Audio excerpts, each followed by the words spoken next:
പരബ്രഹ്മസ്വരൂപനായ ഭഗവാൻ ശ്രീനാരായണ ഗുരുദേവ പാദകമലങ്ങളിൽ ശതകോടി പ്രണാമം. സജ്ജനങ്ങളായ പ്രിയാത്മ സഹോദരരെ, ഇന്ന് നമ്മൾ ആത്മോപദേശ ശതകം 85-ാം മന്ത്രമാണ് മനനത്തിനായി എടുത്തിട്ടുള്ളത്. മന്ത്രം ഇപ്രകാരമാകുന്നു: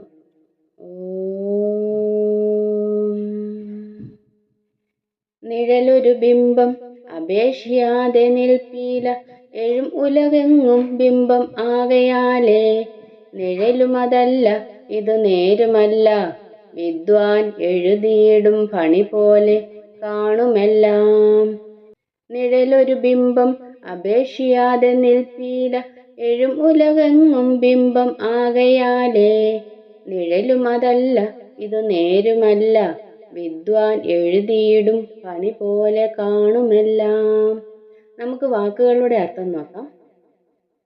നിഴൽ ഒരു ബിംബം, ഒരു ബിംബത്തെ അപേക്ഷിയാതെ ആശ്രയിച്ചല്ലാതെ, നിൽപ്പീല നിലനിൽക്കുന്നില്ല, എഴും ഉലക് എങ്ങും എല്ലായിടത്തും പ്രതീതമായി കാണുന്ന ലോകം, ബിംബം ആകയാലേ ഒരു ബിംബത്തെ ആശ്രയിച്ചു നിഴലിക്കുന്നതല്ലാതെ നിഴലുമതല്ല. അതിനാൽ പ്രപഞ്ചം നിഴലും അല്ല, ഇത് നേരുമല്ല, സ്വയം സത്തയുള്ളതുമല്ല. വിദ്വാൻ ചതുരനായ ഒരു കലാകാരൻ എഴുതിയിടും വരയ്ക്കുന്ന ഫണി പോലെ പാമ്പിനെ പോലെ കാണുമെല്ലാം, എല്ലാം കാണപ്പെടുകയാണ്. ഒരിക്കൽ കൂടി അർത്ഥം പറയാം. നിഴൽ ഒരു ബിംബത്തെ ആശ്രയിച്ചല്ലാതെ നിലനിൽക്കുന്നില്ല.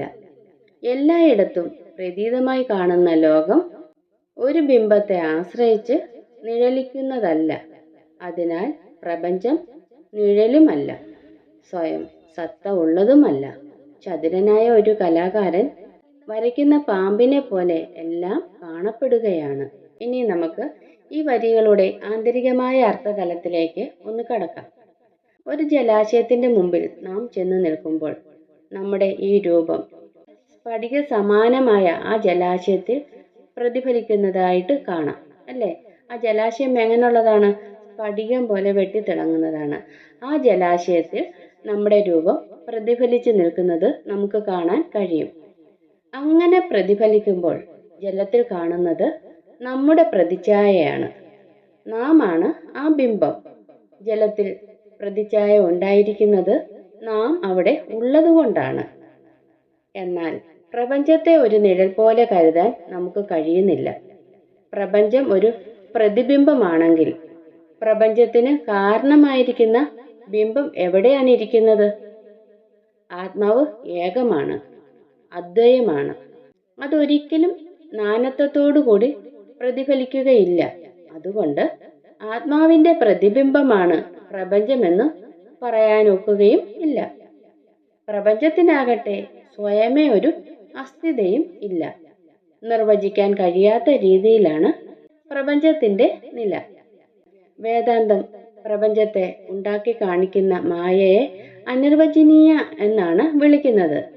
അതീവ നിപുണനായ ഒരു കലാകാരൻ ചിത്രം വരച്ചാൽ ആ ചിത്രം ജീവസുറ്റതായിട്ട് നമുക്ക് തോന്നാറുണ്ടല്ലേ? ഒരു പാമ്പിന്റെയാണ് ചിത്രം വരയ്ക്കുന്നതെങ്കിൽ ആ ചിത്രം കണ്ടാൽ ചിലപ്പോൾ നമ്മൾ ഭയന്ന് വിളിക്കും. അതുപോലെയാണ് ആത്മാവിലും പ്രപഞ്ചരചന നടന്നുകൊണ്ടിരിക്കുന്നത്.